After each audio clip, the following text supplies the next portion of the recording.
சாந்தி. அவ்யக்த சமிகை 11 December 2024 pop தாதாவினுடைய அன்பான மகா வாக்கியம்.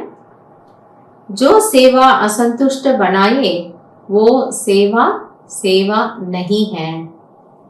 सेवा का अर्थ ही है மேவா தேனை வாலி சேவா.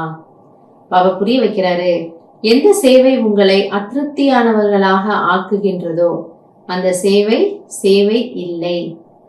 சேவை என்பதன் அர்த்தமாவது குஷி கொண்டாடுவதாகும்.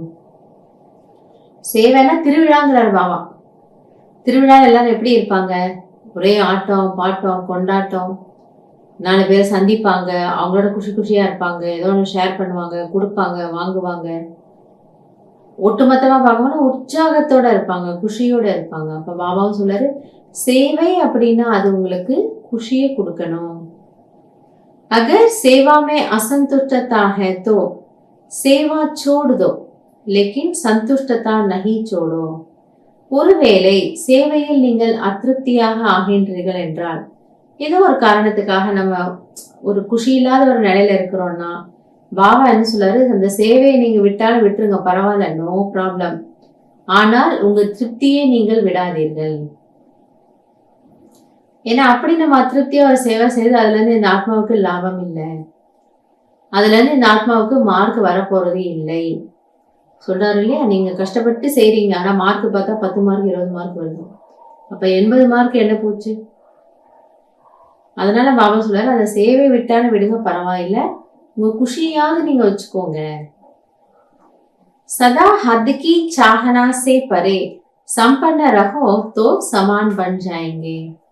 பாபா சொல்றாரு, சதா எல்லைக்குட்பட்ட ஆசைகளில் இருந்து விடுபட்டு நிறைவான நிலையில் இருந்தீர்கள் என்றால் நீங்கள் சமானமாக ஆகிவிடலாம்.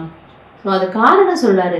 ஏன் நமக்கு சில நேரம் சேவையில ஒரு குஷி இருக்க மாட்டேங்குதுன்னா, எங்கேயாவது எல்லைக்குட்பட்ட ஆசை எதிர்பார்ப்பு இருந்ததுன்னா, எல்லைக்குட்பட்ட ஆசைகள்னா இப்படி ஒரு ரிசல்ட் தான் இந்த சேவையில வரணும், இது வந்தாதான் நான் சக்சஸ் ஆனேன்னு அர்த்தம், அல்லது என்னுடைய பெயர் வரணும், எனக்கு புகழ் வரணும், என்னை முன்னாடி வைக்கணும், என்னை 4 பேர் மதிக்கணும், 4 பேர் கேட்கணும், இப்படி இந்த தேக அபிமானத்தினுடைய ஆசைகள் இருந்ததுனாலும் குஷி இருக்காது. அதனால பாபா சொல்றாரு, இதுல இருந்து நீங்க விலகிட்டீங்கனாலே, இதுல இருந்து விடுபட்ட நிலையில அனுபவம் செய்தீங்கனாலே பாப்சமான நிலையில இருக்கலாம். அப்ப நீங்க திருப்தியாக இருப்பீங்க.